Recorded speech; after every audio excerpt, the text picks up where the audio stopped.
الحمد لله نحمده ونستعينه ونؤمن به ونتوكل عليه ونعوذ بالله من شرور أنفسنا ومن سيئات أعمالنا من يهده الله فلا مضل له ومن يضلل فلا هادي له ونشهد أن لا إله إلا الله وحده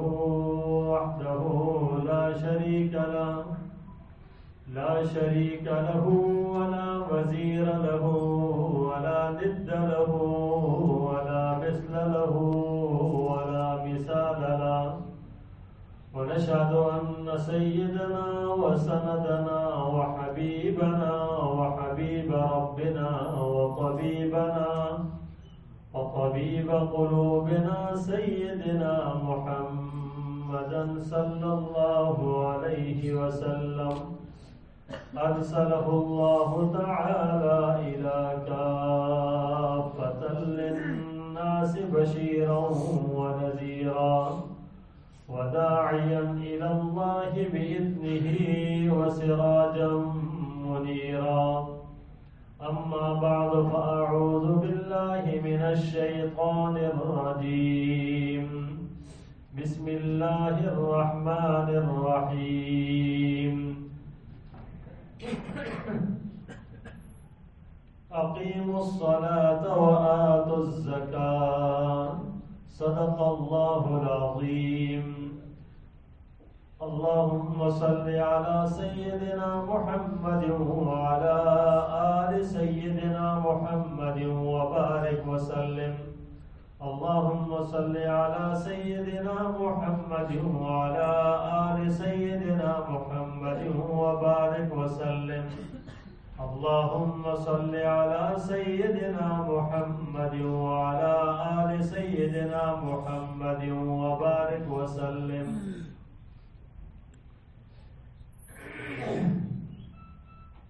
فرائض میں سے ایک فریضہ زکوٰۃ کا ہے.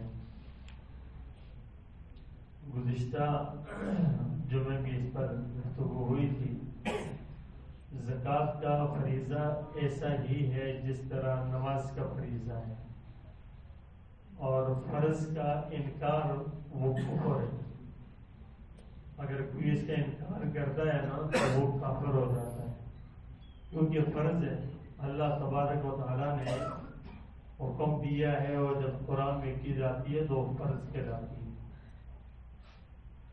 حضرت ابوبکر صدیق رضی اللہ تعالی عنہ نے پہلی جنگ جو اپنی خلافت کے اندر جو اس کے لیے لشکر بھیجا تھا وہ اس کے لیے بھی تھا کہ جو زکوٰۃ کے اندر رسول صلی اللہ علیہ وسلم کے زمانے میں جو کچھ دیتے تھے اگر اس سے کمی بھی کریں گے تو فرمایا کہ ان کے خلاف جنگ ہوگی. اور آپ نے فرمایا کہ اینقص الدین وانا حی، کہ دین میں نقصان ہو اور میں زندہ ہوں ایسا نہیں ہو سکتا. تو یہ حکم ہے اللہ تبارک تعالیٰ کی طرف سے اس لیے لازمی ہے. تو اس زکوٰۃ جو ہے یہ مال کو پاک کرتا ہے. زکوٰۃ ہے ہی بھی جو ہے نا تزکیہ سے کہ جس سے مال بڑھتا بھی ہے اور مال پاک بھی ہوتا ہے. جو آدمی زکوٰۃ دیتا ہے نا تو اس سے اللہ تبارک و تعالیٰ مال کو پاک بھی کرتے ہیں جو باقی مال ہوتا ہے. اور دوسرا یہ ہے کہ مال بڑھتا بھی ہے. اللہ کا وعدہ ہے کہ جب زکوٰۃ دیں گے تو مال میں اضافہ ہوگا، کبھی کبھی نہیں ہوگا. اور پھر جو زکوٰۃ ہے نا اس زکوٰۃ کے مال کو کیا کہتے ہیں؟ اوساخ الناس، لوگوں کی میل کچیل. میل کچیل کا مطلب کیا ہے کہ سارے سمجھتے ہیں کہ بدن پر میل ہو اس کو اتاریں تو کیا کہتے ہیں؟ میل ہے.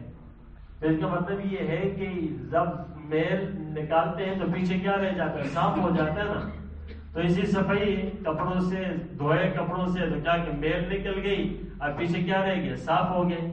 تو اسی طریقے سے کہتے ہیں کہ جب میل ختم ہوئی تو پیچھے سے صفائی رہ گئی. تو جب یہ مال کی زکات ادا کر دیتا ہے انسان نا، تو پیچھے جو باقی مال ہے نا وہ صاف ستھرا ہو جاتا ہے۔ اب مال اگر زکات ادا کرنے سے غریب نہیں ہوتا کوئی، تو زکات کے ادا کرنے کے اندر انسان کو یہ بھی نہیں کرنا چاہیے کہ ہیلا کرے کہ یار زکات سے کیسی جان چھوٹے، یہ بھی نہ کرے۔ کوئی آدمی کہتا ہے یار کہ مجھ پر تو مثال کے طور پہ اس کے پاس 1,90,000 روپیہ موجود ہے، اب چاندی کے اعتبار سے وہ صاحب نصاب ہے، اب وہ کہتے ہیں یار یہ میں جو 20,000 یا 30,000 20 سے نکال دوں، یہ میں کسی کو دے دوں، کس کو دے دوں؟ بیٹے کو دے دوں یا بیٹے کو دے دوں یا بیوی کو دے دوں یا کسی کے نام کر دوں۔ اچھا اس لیے کرتا ہے تاکہ میں زکات سے بچ جاؤں، تو یہ بڑا عجیب انسان کہلائے گا۔ یہ اس کا مطلب یہ ہے کہ یہ اللہ تبارک و تعالیٰ نے اس کے اوپر جو انعام کیا، فضل کیا، چاہے کہ یہ اس پہ زکات ادا کر کے مال کو پاک کر دیتا، اتنا ویسے نکال کر مال کو کم کر رہا ہے، یہ اللہ تبارک و تعالیٰ کے رحمت کا مستحق نہیں ہے، انسان بھاگ رہا ہے۔ حالانکہ اللہ نے دی ہے تو چاہے کہ زکات ادا کر کے مال کو پاک کرے۔ اگر کسی کے پاس کروڑوں اربوں کھربوں ہے نا کسی کے پاس، تو وہ زکات جب ادا کر دیتا ہے نا، وہ مال پاک ہو جاتا ہے، پاک بھی ہو جاتا ہے، اللہ کی حفاظت میں بھی آ جاتا ہے، محفوظ بھی ہو جاتا ہے۔ تو انسان کو چاہیے کہ اس کے اندر اللہ کا حکم سمجھ کر دینے کی کوشش کرے اور شکر ادا کرے کہ اللہ پاک نے دیا ہے۔ یہ نہ کرے کہ دل تنگ نہ کرے، دل تنگ کر کے نہیں کرے کہ یار یہ تو کیا ہے پتہ نہیں، یہ تو ہمارے جس طریقے سے جو مانعین زکات ہے نا، جو جن کے جو ہے نا شریعت اور دین اور اسلام کی سوچ کو قبول کرنے والے نہیں ہے نا، وہ کہتے ہیں یہ ٹیکس ہے، یہ ٹیکس ہے ہمارے اوپر، اور اللہ کی بندو یہ ٹیکس نہیں ہے، یہ اللہ تبارک تعالیٰ کا حکم ہے۔ یہ ٹیکس کوئی اور چیز ہوتی ہے، یہ اللہ کا حکم ہے، امر ربی ہے، اور اللہ کے حکم کو یوں تعبیر نہیں کرنا چاہیے۔ مسلمان تو بڑا عظیم ہے، تو خدا کی دین اللہ دے تو اس کو خدا کا حکم سمجھ کے دینا چاہیے۔ مال مختلف قسم کے ہوتے ہیں، یہ یاد رکھیں کہ میں نے پہلے بھی بتایا تھا کہ 4 قسم کا مال ہے نا، سونا چاندی، یہ 2 اصل ہے، سونا چاندی اصل ہے، روپیہ اور ذات مال تجارت، یہ اس کے ساتھ انہی کے اندر ان کی طرف لوٹ کر جائے گا نصاب کی تکمیل کے لیے۔ یہ ظاہر کی صورت ہے مال کی، مرر تو نقدی ہے نا، کیش ہے، یہ ظاہر کی صورت ہے کہ وہ سونے کی صورت میں نہیں ہے، چاندی کی صورت میں نہیں ہے، لیکن نقدی ہے، تو یہ ظاہر کی یہ بھی ایک صورت ہے۔ تو اب اگر جو ہے نا سونا چاندی اور مال تجارت یا کیش، ان سب کے ہوتے ہوئے ایک طرح کا ایک نصاب سامنے آتا ہے کہ یار چاندی کی قیمت کو یا سونے کی قیمت کو پہنچا ہے۔ تو آج کل چونکہ چاندی کی قیمت کم ہے نا، یعنی 1,80,000 کے قریب، اگر 1,80,000 کے کم ہے، 1000 کا آگے پیچھے فرق ہوگا، مارکیٹ کا ریٹ اگر بڑھتا چلتا رہتا ہے، تو اتنا اگر کسی کے پاس ہو، یہ سب مالوں کو ملا کے اتنا بنتا ہو، سب مالوں کو، اگر کسی کے پاس 1 تولہ سونا ہے نا، 1 تولہ سونا زیادہ نہیں، اور اس کے پاس 2 انگوٹھی ہیں، 1 انگوٹھی چاندی کی ہے یا کچھ بھی ہے، چاندی کا تھوڑا سا کوئی مال ہے، تو چاندی کے اعتبار سے اس کے سونے اور اس کو ملایا جائے تو چاندی کے نصاب پہ پورا ہو رہا ہے، ٹھیک ہے نہیں؟ تو اب چاندی کے اعتبار سے 1 تولہ سونے کے اوپر بھی زکات آئے گی، اس لیے کہ چاندی تو موجود ہے نا اس کے پاس، اس کی ملکیت میں چاندی بھی ہے اور سونا بھی ہے، اور 1 تولہ، لیکن کچھ بھی نہیں ہے سونے کے علاوہ، تو جب تک 7.5 تولہ نہیں ہوتا نا، پھر زکات لازم نہیں ہوتی۔ تو یہ اس اعتبار سے پھر انسان کو دیکھنا چاہیے۔ اب یہ ایک بات ہے۔ دوسرے قسم کے مال اور ہیں، مثال کے طور پہ زمین ہے، فصل ہے، جب فصل نکلتی ہے نا، اس کے مال، اس کا زکات ادا کرنے کا اور طریقہ ہے، وہ ہے، وہ کیا چیز ہوتی ہے، وہ عشر ہوتا ہے یا نصف عشر ہوتا ہے۔ عشر جو بارانی زمین ہے نا، جہاں پر صرف جو ہے نا بارش کے پانی سے سرابی ہوتی ہے، اور اس کے اندر گندم ہے، جو بھی چیز نکلتی ہے، مکئی ہے، جو بھی نکلے، تو اس کے نکلنے کے بعد انسان اس کا عشر دیتا ہے، ٹھیک ہے؟ یعنی عشر کا کیا مطلب ہے؟ یہ کوئی عشر خاص نہیں، بس 10واں حصہ جو بھی بنے، 10 کلو ہے نا، تو 10واں کلو اٹھا کے زکات دینا، اس کو عشر کہتے ہیں۔ 10 من ہے نا تو 10واں من جو ہے نا وہ اٹھا کے زکات دینا ہے. 10 کلو ہے یا جو بھی ہے, ٹھیک ہے, ایک چھوٹے سے پیالے میں ایک چیز آ رہی ہے مثال کے طور پہ, تو اس کے اندر ہے تو 10ویں جو ہے نا وہ اٹھا کے زکات دینی ہے, اس کو کہتے ہیں عشر. تو یہ زمین سے نکلنے والی چیز. اگر زمین سے نکلنے والی چیز ایسی ہے, ایسی زمینیں ہیں جو بارانی نہیں ہے, جو بلکہ کنویں ہیں, ٹیوب ویل لگے ہوئے ہیں, جس طریقے سے بعض پنجاب کی زمینیں اس طرح ہیں, تو ان کے اندر نصف عشر ہے, ان کے اندر نصف عشر ہے. نصف عشر مطلب یہی چیز ہے کہ جہاں 10واں دے رہے تھے نا وہاں اس کا 20واں حصہ دیں گے, 20واں دیں گے, یعنی 20 کلو ہے نا تو 20واں کلو اس کے اوپر دیں گے, یہ نصف عشر کہلائے گا. تو یوں یہ جو ہے نا اس کا زکات ادا کی جاتی ہے جو زمین سے نکلنے والا ہے. تو کل ما اخرجت الارض ففیہ العشر, جو زمین سے نکلے اس کے اندر عشر ہے. وہ یوں اللہ کا حکم پورا کیا جاتا ہے, اللہ کا حکم اس طریقے سے اس میں پورا کیا جاتا ہے. لیکن اگر کوئی آدمی اس زمین سے نکلنے والے مال, مثلا گندم نکلی ہے, مکئی نکلی ہے, چاول ہے, جو بھی ہے, کپاس, کچھ بھی ہے زمین سے نکلنے والی چیز, اس کو وہ لیتا ہے, لینے کے بعد اس کو مال تجارت بناتا ہے, مال تجارت بناتا ہے, منڈی کے اندر بیچ رہا ہے. بھیجنے کے بعد اس کو جس وقت لے کر یہ مال تجارت, تو یہ کسی کے پاس جائے گا نا. جب یہ کسی کے پاس جاتا ہے جو اس کو لیتا ہے وہ اس کا مال تجارت ہے, اس کا مال تجارت ہے. گندم ہے, 10 من گندم آ گئی تو زمین والے نے تو نکالنے کے بعد اس کا 10واں عشر دے دیا, اس کا تو ذمہ ہو گیا. اب اس نے جب بیچ دی آگے دوسروں کو دیا, خریدنے والے کے لیے وہ مال تجارت ہے. اب خریدنے والا اس کے اندر عشر نہیں نکالے گا, وہ کیا کرے گا, یہ 10 من جو اس کے پاس 9 من آ گئی, اس نے خرید لی مثال کے طور پہ, تو یہ 9 من گندم اگر اس کے پاس آئی ہے اور اس نے خرید لی اور آگے بیچنے کے لیے, تو یہ اس کا مال تجارت ہے. یہ 9 من کی قیمت لگائے گا مارکیٹ میں, کیا قیمت ہے, اور جو قیمت لگے گی نا تو وہ اس کے اوپر پھر اس کی زکات نکالے گا روپے کے اعتبار سے. اور ہر لاکھ کے پیچھے 2500 ہے, 2 لاکھ کے پیچھے اسی طریقے سے جو ہے نا وہ 5000 ہے, 1 کروڑ کے پیچھے 2.5 لاکھ ہے, تو 2 کروڑ کے پیچھے جو ہے نا 5 لاکھ ہے. اب ان سر کہ یار 5 لاکھ لاکھوں میں جا رہے ہیں, تو کروڑوں میں تو خدا نے دی ہے نا, تو جب اللہ نے دیا ہے تو ہم نے اس اعتبار سے پھر سوچنا ہے. تو زمین سے نکلنے والی جو فصلیں ہوتی ہیں نا اس کا یوں حساب کریں گے. ایک مالک کی جو زمین کا مالک ہے اس کے اعتبار سے اس نے عشر نصف عشر دینا ہے, اور جب تجارت کے لیے وہ نکلے گی تو پھر یہ تجارت مال تجارت میں آئے گی. اس لیے مال تجارت میں ہمارے سارے دکاندار دکانوں کے اندر, کپڑے کی دکانیں, وہ سب کا سب کپڑا وہ مال تجارت ہے. اگر کوئی جو نا میڈیکل سٹور ہے, جنرل سٹور ہے, کوئی بڑا شاپنگ مال, کچھ بھی ہے, جتنے بھی ہے نا وہ سب کے سب مال جو اس کے اندر پڑا ہوا ہے وہ مال تجارت ہے. اس کے اندر وہ سب کا حساب کرے گا, 1 دن لگے, 2 لگے, 3 لگے, 10 لگے, وہ حساب کرے گا یار میرے پاس اس وقت کتنا مال پڑا ہوا ہے. اور جتنے بھی ہے یہ پارٹس تھے گاڑیوں کے, کسی کے کہیں بھی ہے نا کسی کے پاس رکھا ہوا ہے, لیکن کسی نے اپنے پاس بیچنے کے لیے, کوئی ورکشاپ ہے مثال کے طور پہ, وہاں اس نے کچھ پارٹس رکھے ہوئے یار چھوٹے موٹا اپنے پاس بیچنے کے لیے, وہ بھی مال تجارت ہے, وہ بھی مال تجارت ہے. تو مال تجارت کے اندر یہ ساری چیز آ جاتی ہے جو اس نے بیچنے کے لیے رکھی ہے. موبائل کی شاپ ہے کسی نے, تو اس کے پاس جو رکھے ہوئے سارے جو ہے نا وہ مال تجارت ہے. گاڑیاں خرید و فروخت جو بھی ہے, فیکٹریاں لگی ہوئی ہیں, فیکٹری سے مال نکل رہا ہے, فیکٹری سے مال تیار ہو کے آ رہا ہے. سیمنٹ کی فیکٹری ہے, کسی بھی چیز کی آٹے کی, وہاں سے مال جو نکل کے آ رہا ہے نا آگے, یہ مال تجارت ہے. لیکن اس کے پیچھے ایک اور خام مال ہے. مثال کے طور پہ آٹا بنانے کی فیکٹری ہے, وہ آٹا بنا رہی, پیچھے اس نے گندم کی خریداری کر کے گندم پڑی ہوئی ہے.